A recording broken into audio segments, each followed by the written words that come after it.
La Bible de A à Z. Le temple du roi Salomon.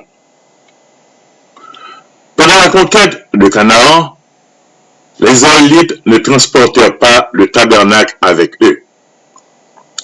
Il resta longtemps à Silo. L'arche de l'Alliance fut emportée au combat et prise par les Philistins. Mais elle leur causa des ennuis et la envoyèrent. David transporta l'arche d'Alliance à Jérusalem.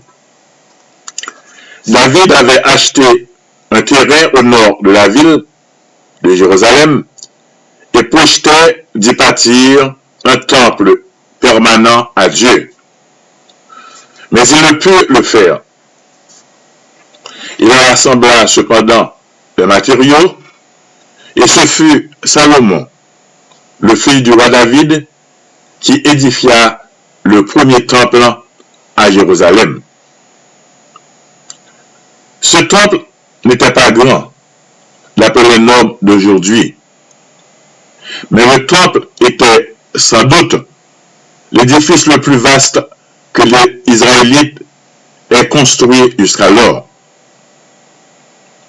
Le temple mesurait 9 mètres de largeur, 27 mètres de longueur et avait 13 mètres 50 de hauteur. Le temple du roi Salomon reproduisait assez exactement le modèle du tabernacle. Les prêtres pénétraient dans le temple par un vaste vestibule. Puis venait la grande salle, le lieu saint, où se trouvait l'autel des parfums, la table du pain d'offrande et 5 paires de chandeliers. On accédait probablement à la salle du lieu très saint par quelques marches. Il y avait là 2 chérubins sculptés dans du bois d'olivier et plaqués d'or.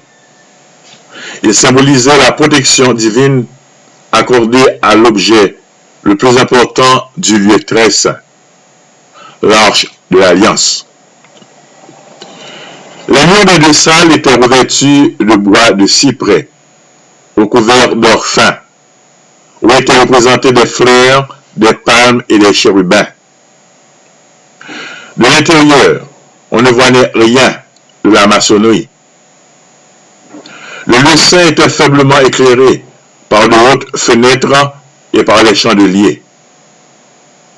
Mais le lieu très saint n'avait pas de fenêtres et était entièrement dans l'obscurité. Le parfum était offert dans le temple même, tandis que les sacrifices étaient offerts dehors, dans le parvis. Seuls les prêtres et les lévites étaient admis à l'intérieur du temple. Un rapport détaillé de la construction du temple et de l'aménagement du temple se trouve au premier livre des rois, chapitre 5 à 7. Le roi Salomon y mit tout son talent et une bonne partie de sa fortune. Le temple était la maison de Dieu. Les pierres mêmes furent préparées en carrière. Ainsi, l'on n'entendit ni marteau, ni pic, ni autre outil de fer dans la maison pendant sa construction. Lorsque le temple fut terminé, le roi Salomon en fut la dédicace. La gloire du Seigneur remplissait la maison et le roi Salomon en personne dirigeait le service. Il disait ceci: le Seigneur a dit vouloir séjourner dans l'obscurité. C'est donc bien pour toi que j'ai bâti une maison princière, une demeure où tu habiteras toujours.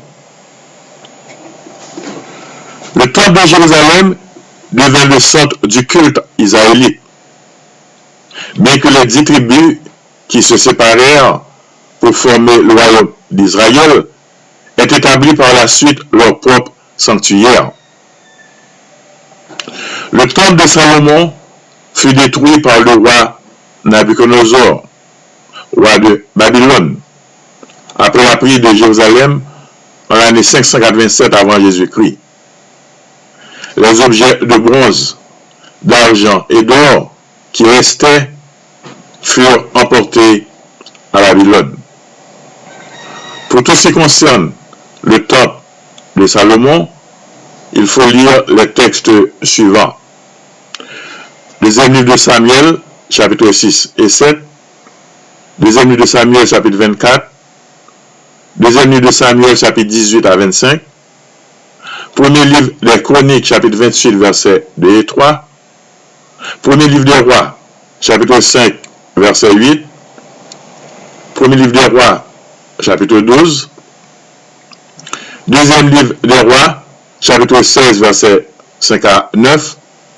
Deuxième livre des Rois, chapitre 24, verset 10 à 13.